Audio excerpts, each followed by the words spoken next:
ధన్యవాదాలు తెలియజేస్తూ ఉన్నాం. ప్రెస్ మీట్ పెట్టుకొని భోంచేద్దామన్నది నా ప్రపోజల్. ఏమంటారు? అవుతుందా? లేకపోతే కానీ ప్రెస్ మీట్ క్లోజ్ చేద్దాం. ఓకే.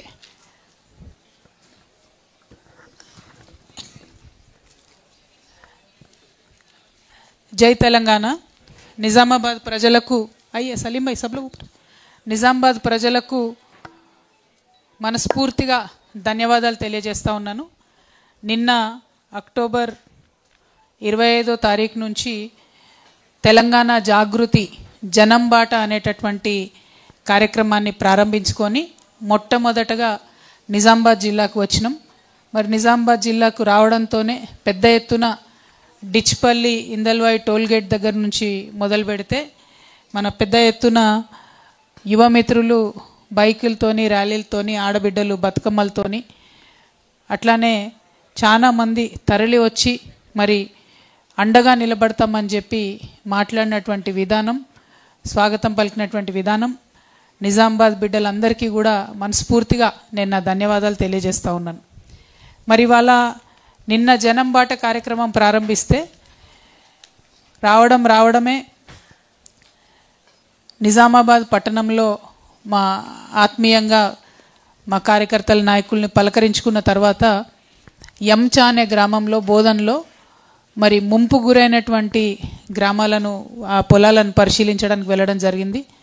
చాలా చాలా దారుణమైన పరిస్థితి ఉంది. జిల్లాలో ఉండేటటువంటి అన్ని పార్టీల నాయకులకు కూడా నేను రిక్వెస్ట్ చేస్తూ ఉన్నాను, ఇది రాజకీయాలకు సమయం కాదు. వరద వచ్చి 5,000 ఎకరాల్లో పంట నష్టం జరిగితే కలెక్టర్ గారు బాధ్యత తీసుకుంటలేరు, సుదర్శన్ రెడ్డి గారు బాధ్యత తీసుకుంటలేరు. అక్కడ ఉండే రైతులంతా కూడా తుమ్మల నాగేశ్వరరావు గారిది తప్పు అని కొంతమంది అంటున్నారు, ప్రశాంత్ రెడ్డి గారిది తప్పు అని కొంతమంది అంటున్నారు. ఎవరు తప్పు ఎవరు ఒప్పు అన్నది పక్కకు పెడితే ఎకరానికి గోదావరి పరివాహక ప్రాంతాల్లో భూములు మునిగిపోయినటువంటి రైతులకు, పంట నష్టం జరిగినటువంటి రైతులకు ఎకరానికి 50,000 రూపాయలు ఇవ్వాలని నేను డిమాండ్ చేస్తూ ఉన్నాను. అదేవిధంగా ఉమ్మడి నిజామాబాద్ జిల్లాలో దాదాపుగా 70,000 ఎకరాల్లో మక్క రైతులు నిలువు దోపిడికి గురైనటువంటి సందర్భాన్ని కూడా ఈ పర్యటనలో నేను గమనించడం జరిగింది. ప్రధానంగా కనీస మద్దతు ధర కొంటమని చెప్పి ఈ ప్రభుత్వం చెప్పింది. కనీస మద్దతు ధర కొనడంతో పాటు 400 రూపాయలు బోనస్ ఇస్తామని కూడా చెప్పింది. కానీ ఇవాళ పరిస్థితి లేదు. 80% మంది దళారులకు మక్కలు అమ్ముకున్న తర్వాత దాదాపు 1,700 రూపాయలకి అమ్మేసుకున్నారు రైతులు. ఆ తర్వాత వారం కింద నుంచి కొనుగోలు కేంద్రాలు పెడతామని హడావుడి చేస్తున్నారు. అవి కూడా ఎక్కడ ఫుల్లీ ఫంక్షనల్ లేవు.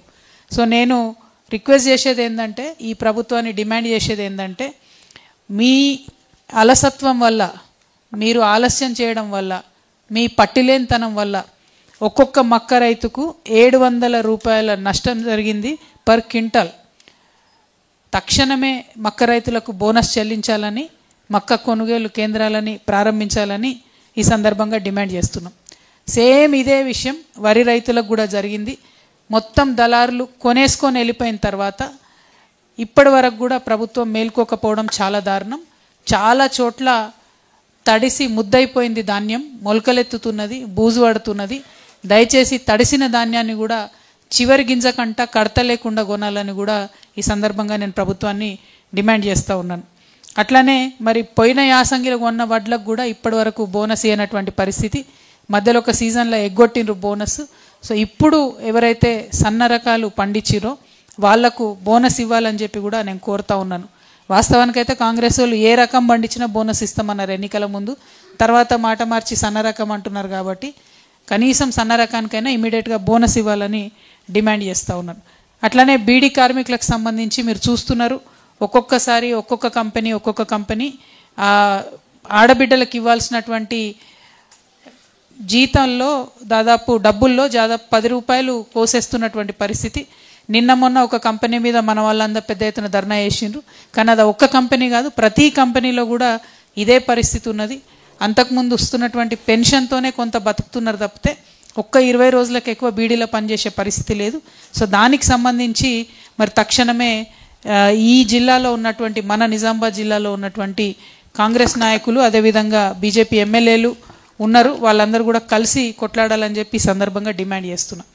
ఇక మనకు బీజేపీ ఎంపీ ఉన్నాడు, ఆయన ఉన్నా లేనట్టే లెక్క. అంతకుముందేమో బాగా మాట్లాడేది, మాధవ్ నగర్ బ్రిడ్జ్ ఎందుకైతే లేదు అని తెల్లారులేస్తే అదే మాట్లాడేది. ఇప్పుడు 2 ఏళ్ళు అయిపోయింది, బీఆర్ఎస్ పార్టీ అధికారంలోకి పోయింది. ఈ 2 ఏళ్లలో మళ్ళీ అరవింద్ గారే ఎన్నిక కాబడ్డారు. మరి ఇంతవరకు మాధవ్ నగర్ బ్రిడ్జ్ అట్లనే ఉన్నది, ఎక్కడ వేసిన గొంగడక్కల్లాగా. మరి అప్పుడు అనేటోడు అరవింద్ గారు ఇక్కడ కే ట్యాక్స్ నడుస్తుందని. నేను ఇవాళ అడుగుతున్నా, ఇప్పుడేం ట్యాక్స్ నడుస్తుంది అరవింద్ గారు? మీ ట్యాక్స్ నడుస్తుందా? ఎందుకోసం ఇంకా మాధవ్ నగర్ బ్రిడ్జ్ పనిచేస్తలేదన్న విషయం మీరు చెప్పాలని నేను డిమాండ్ చేస్తున్నా. మీకు చిత్తశుద్ధి ఉంటే ఫస్ట్ మీరు ఇమీడియట్గా మాధవ్ నగర్ బ్రిడ్జ్ కోసం ధర్నా చేస్తారా? రేవంత్ రెడ్డి ఇంటి ముంగడ కూర్చుంటారా? మోడీ గారి ఇంటి ముంగడ కూర్చుంటారా? వెంటనే అవి తీసుకొచ్చి బ్రిడ్జ్ కంప్లీట్ చేయాలని డిమాండ్ చేస్తున్నా. ఇక రెండో విషయం, బీసీల బిల్లు ఏదైతే పెండింగ్ ఉందో ఫస్ట్ అరవింద్ గారు రాజీనామాతో శ్రీకారం చుట్టండి. మీరు బీసీలకు మంచి ఆరాధ్య దైవంగా మిగిలిపోతారు. మీరు రాజీనామా చేసి మీ మొత్తం 8 మంది ఎంపీలతోని రాజీనామా చేయించాలని చెప్పి నేను అరవింద్ గారిని డిమాండ్ చేస్తూ ఉన్నా. మీరు రాజీనామా చేస్తే బీసీ బిల్లు ఖచ్చితంగా నడుచుకుంటూ వస్తుంది. ఇవాళ మోడీ గారిది అక్కడ మైనారిటీ గవర్నమెంట్ నడుస్తుంది, చంద్రబాబు నాయుడు గారి మీద అట్లనే నితీష్ కుమార్ గారి మీద ఆధారపడి ఉన్నటువంటి గవర్నమెంట్. కాబట్టి బీసీలకు న్యాయం జరగాలంటే 42% రిజర్వేషన్ రావాలంటే బీజేపీ ఎంపీలు రాజీనామా చేయాలని నేను మళ్ళొకసారి డిమాండ్ చేస్తాను.